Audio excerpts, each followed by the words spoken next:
The kill mat has pretty much been installed in just about every place in the van, and I noticed a big difference in the amount of noise on the inside here. And I'm sorry to say that I neglected to shoot any video when I installed the roof rack and the solar panel, but you'll see that pretty shortly. As you can see from the entire install, I am really trying to avoid drilling holes through my roof. I mean, you know, let's face it, I got to cut a big 14-inch by 14-inch hole just to put the fan in there. But as far as drilling holes, I did buy the solar entry glands, but I don't think I'm going to have to use them. I'm hoping that I found an alternate route to run the wires from the solar panel down into the inside of the van. I'm hoping that I can remove this piece of trim that's on the passenger side rear door. There are a series of 2 or 3 10mm nuts that I can remove and open this up, and there's a vent inside here, and I think I might be able to run the wires through there and then down into the cargo area of the van.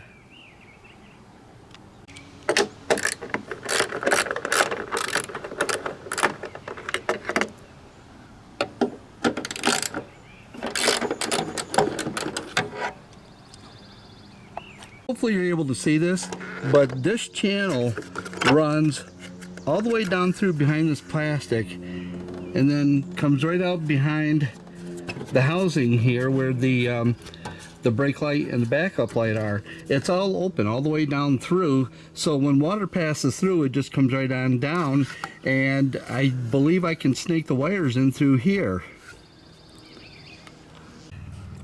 Well, as you can see, I was able to get the cover removed, and I did so without any damage to anything. And this is the van I was talking about, and I've got the wires that are going to run up to my solar panel, and these are already run inside the van.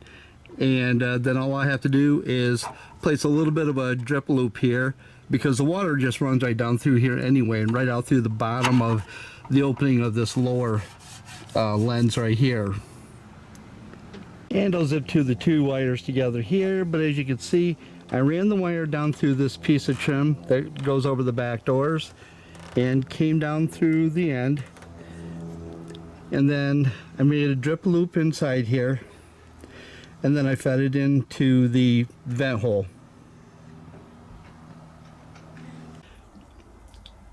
And as you can see, both the positive and negative leads feed right down through here, and I left myself enough so that when I mount my batteries and other solar equipment right here, there should be enough wire to where everything should hook up nicely.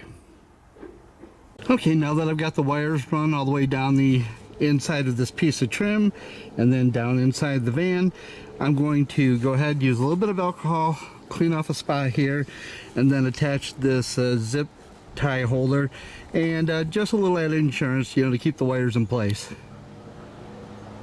There, now the wires are all nice and neat and secured. I don't think they're going to go anywhere. I have made a ton of progress today. It's in the 70s. Humidity's not too bad, although I'm baking my butt off out here. Next week we're supposed to have a heat wave, so I wanted to try to get as much done today and tomorrow as I can.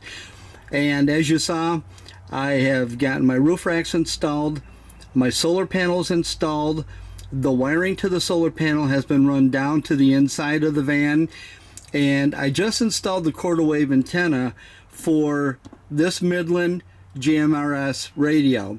This is the same MXT 575, the 50 watt GMRS radio that I installed in my Jeep.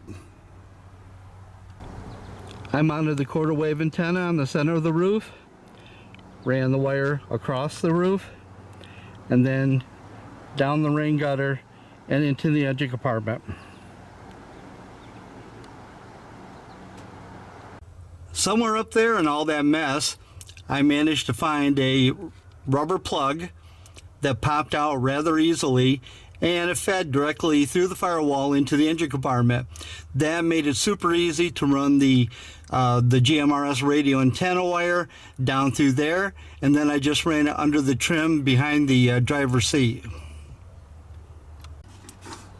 I came through the firewall. I ran the wire behind all the trim, came down through here by the driver's seat.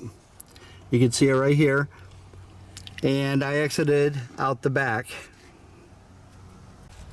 Midland makes it super easy to fish a wire through tight spaces because the connection that would normally screw onto the back of your radio to attach your antenna to it is able to be screwed on to the end of this wire.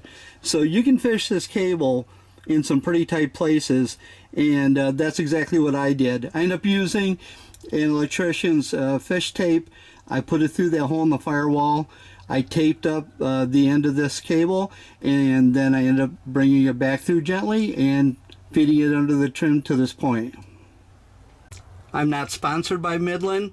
It just so happens that I bought two of the same radios, one to install on my Jeep, and I liked it so much that I went ahead and bought one for the van.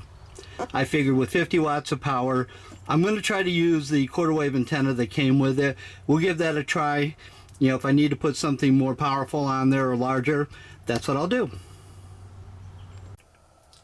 As you can see, the end of the cable has got threads, and that's designed to screw into the back of the plug that would attach to the back of your radio. And there's a little closer view of that. You can see where there's threads on the inside of this fitting, and your antenna cable is going to push in there and then screw into the threads, and that will make the connection, and then this is going to screw into the back of your radio.